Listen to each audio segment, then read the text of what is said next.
26వ సంవత్సరం మార్చి నుండి 2026వ సంవత్సరం మార్చి 19వ తారీఖు నుండి 2027 ఏప్రిల్ 6వ తారీఖు వరకు పరాభవనామ సంవత్సరం జరుగుతుంది. ఈ పరాభవనామ సంవత్సరంలో 6వ రాశి కన్యారాశి. 5 రాశులు అయిపోయినాయి. 6వ రాశి కన్యారాశి ఫలితాలు చెప్పుకుందాం. ఈ కన్యారాశికి బుధుడు అధిపతి. బుధుడు బాగున్నాడు, కుజుడు బాగున్నాడు, రాహు బాగున్నాడు. మరి ఈ 3 గ్రహాలు తప్పితే ఏ గ్రహాలు కూడా పూర్తిగా బాగా లేవు. శని సప్తమంలో ఉన్నాడు. భార్యాభర్తలకి, కుటుంబ వ్యవస్థకి విడిపోయే పరిస్థితులు బాగా ఎక్కువగా ఉంటాయి.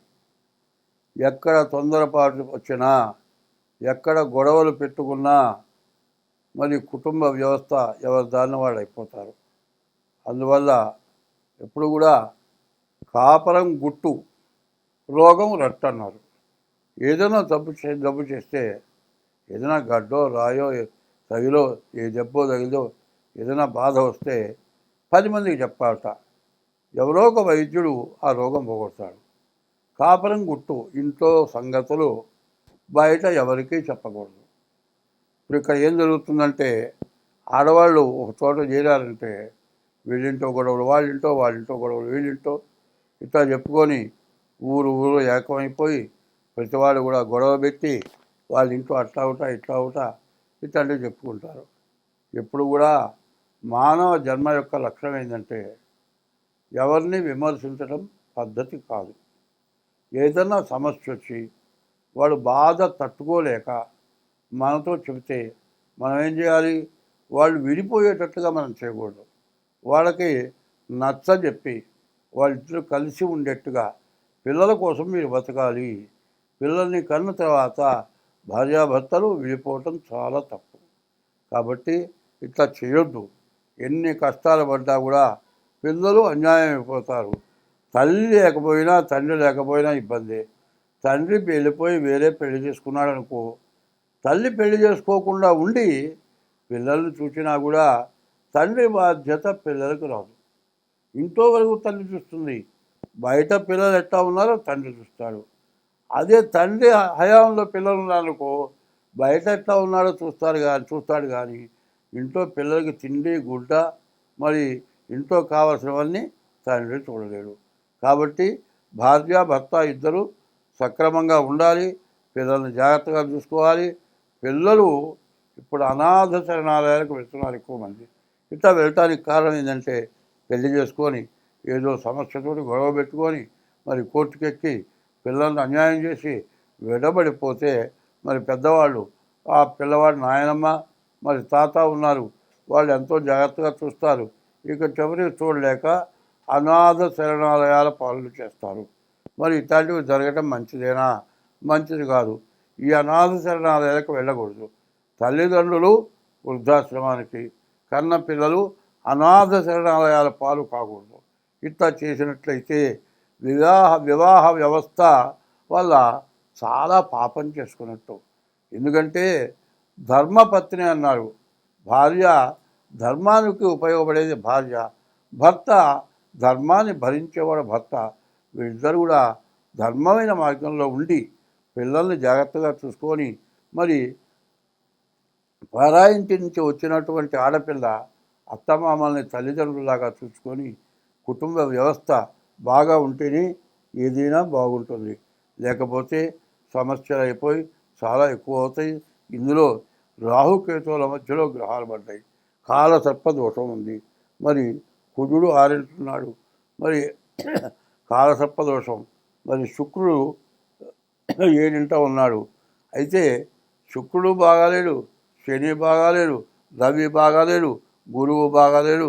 మరి ఇట్లా అన్ని గ్రహాలు బాగాలేవు. ఉన్న వాటిలో 3 గ్రహాలే, కుజుడు, బుధుడు, రాహు. ఈ 3 గ్రహాలు తప్పితే ఏ గ్రహాలు కూడా బాగాలేవు. దీనివల్ల చాలా సమస్యలు, చాలా ఇబ్బందులు ఉన్నాయి. కాబట్టి ఎంత జాగ్రత్త పడితే అంత మంచిది. ఏదో ఎట్లా పోతుంది అని ఆలోచన చేయటం కాదు. ఈ సంవత్సరంలో మరి 2026 మరి మార్చి 19 లోపలే నేను చెప్పింది వినగానే డేట్ ఆఫ్ బర్త్ ద్వారా కానీ హస్తసాముద్రిక ద్వారా కానీ మీ జాతకం చూపించుకుంటే ఎందువల్ల మీరు ఇబ్బంది పడుతున్నారు, ఏం చేస్తే మీ బాధలు పోతాయి అన్ని వివరంగా చెప్పడం జరుగుతుంది. మీరు సుఖంగా ఆనందంగా ఉండగలుగుతారు.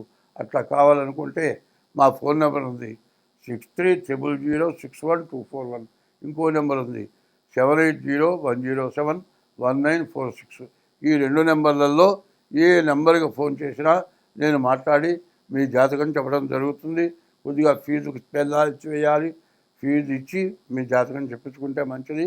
సో ఈ రాశి వాళ్ళకి చెప్పాలి అంటే కన్యా రాశి వాళ్ళకి 8 ఆదాయం 11 ఖర్చు. ఖర్చు కూడా విపరీతంగా ఉంది కాబట్టి మీరు చాలా జాగ్రత్త పడాలి. స్వస్తి. 2026 సంవత్సరం మార్చి నెల 20వ తారీఖు నుండి ఏప్రిల్ నెల 6వ తారీఖు వరకు పరాభవనామ సంవత్సరం వచ్చింది. ఈ పరాభవనామ సంవత్సరం ఈ సంవత్సర ఫలితాలు చెప్పుకుందాం. మరి ఈ రాశి యొక్క ఫలితాలు ఎట్లా ఉన్నాయి? ఏకాదశం 11వ రాశి కుంభరాశి. ఈ కుంభరాశికి 6 సంవత్సరాలు 7 నాటి శని జరిగిపోయింది. ఇంకా సంవత్సరం మాత్రం 7 నాటి శని ద్వితీయ భాగం ఉంది. ద్వితీయంలో ఉన్న శని ధనాధిపతి. మీ అప్పులు తీరుస్తాడు, అప్పులు తీరిపోతాయి. ఇదివరకు తిరిగి కూర్చొని ఉంటే ఇప్పుడు ఏదో పని సంపాదన ఉంటుంది, ఆదాయం ఉంటుంది, బాకీలు తీర్చుకోగలుగుతారు. కానీ ఎంత కష్టపడ్డా తినటానికి చాలా ఇబ్బంది, కనీసం ఇంటికి రావడానికి కూడా ఇబ్బందిగా చాలా కష్టంగా ఉంటుంది. సంపాదన కూడా విశ్రాంతి లేదన్నంత బాధగా ఉంటుంది. కానీ ఈ రాశి వాళ్ళు చాలా మంచి రోజులు వచ్చినాయి, బయటపడటానికి చాలా మంచి రోజులు వచ్చాయి. ఇంకొక సంవత్సరంన్నర అయితే మీకు ఎదురంటూ లేదు.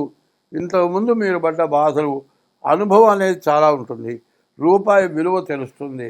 అంతకుముందు ఎట్లా పెడితే అట్లా ఖర్చు పెట్టుంటారు.